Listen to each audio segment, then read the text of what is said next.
I do want to bring in Congressman Dan Donovan right now, Republican in New York, who's being challenged, and you saw him on this broadcast a little earlier, by Michael Grimm, who once held that post.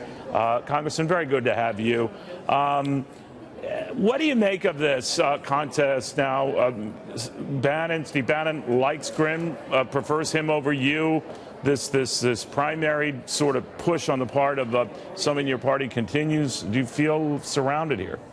No, not at all. I think Mr. Bannon can choose to support whoever he wants to, Neil. But if you look at my record, I've supported the president 90% of the time. I'm in favor of the wall, the travel pause, many of the things that the president's doing. I'm very supportive of them. So I don't think Mr. Bannon has yet looked at our records, and when he sees it, I'm not the evil person that Michael Grimm's trying to portray me to be. Well, has the president indicated that he will campaign for you, or is he staying out of this race, or what?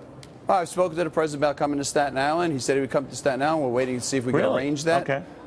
So, you know, I've known the president for 20 years, Neil. He's been a friend of mine. He's supported me in every one of my other campaigns. So you think he'll campaign for you, even if it's putting the hammer down between yourself and Michael Grimm? Well, I hope that he does. He hasn't made a commitment yet, but that's my hope, and we're working with the White House to see if we can make that happen. Are you open to debating Michael Grimm?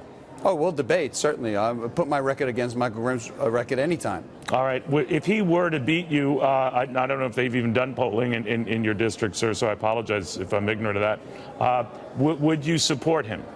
Neil, our fear is that if Michael Grimm were to be the nominee, and we don't think he will be, we'll lose the seat. It's the only Republican seat in New York City.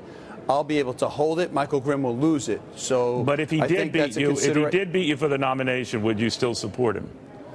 You know, we'll cross that bridge when we come to it. Neil, I'm a Republican, so I want Republicans to be in Congress.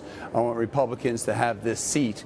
I just think I am a superior candidate to Michael Grimm, and I think the people of Staten Island and Brooklyn see that as well. How important is it, your race notwithstanding, sir, that Republicans get these tax cuts done, that your entire party depends on it?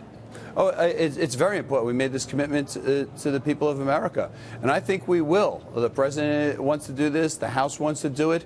Of course, us in New York, we have to make sure that New Yorkers aren't being the victims of these cuts, that New Yorkers receive the same benefits that the rest of America does with tax reform. It's needed. It's been 30 years, Neil, since we reformed the tax code. It's overburdensome. It's unfair.